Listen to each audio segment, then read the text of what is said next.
We've got some difficulties ahead. O wi en ndewi e sahaaji ɓurɗi musa enen ɓaleɓe.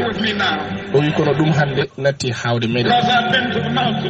O wi hande noon en jettoyima e montagne uji ɓurɗi judde e montagne uji Martin Luther King wi noon.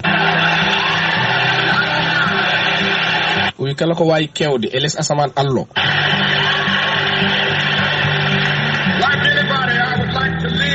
O wi gande koye Allah ummori min kaldowo e mono noon mbiɗa yinno wurde duuɓi kewɗi ndeysan e sara moɗon. O wi mi wurde e sukabam mi wurde e ɓesgam mi wurde e mon onon ɓe ganduɗa enen kapdi oɗo combat pour ɓale ɓe mbaɗe liggey.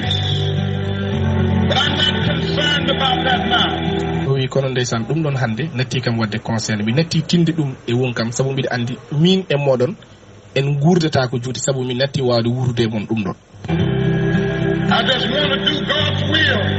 O wi jinmi tan noon ko rewde joomam jinmi tan ko wadde koko Allah yiɗi saabu mi tini ɓoyatama fittandam yooɓe heɗude.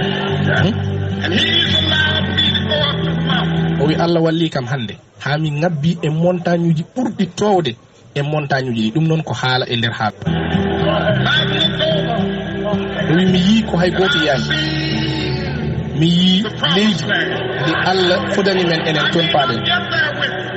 O wi mbiɗa yinno yettude e monde kono gande e oɗo kikiɗe mi wona jettottoɗo e mon e oɗo combat.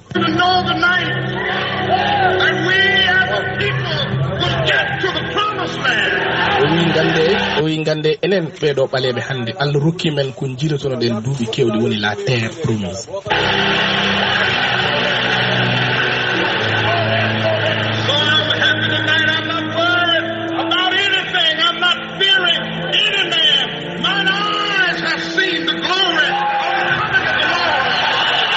O wi gande oɗo kikiɗe komi beltiɗo saabu min mi hulani hay gorko goto jibinaɗo e ndiɗo leydi saabu mi yi ko ɓuuri mawnude ɗum ɗon woni Allah joomam donc yo ɓaleɓe gandu hunde fof ene mbawi dañde hunde fof ene mbawi wontude discours o uddi ɓaleɓe fof gulli woni victoire mawɗo ɗum ɗo woni dernier discours mo Martin Luther King.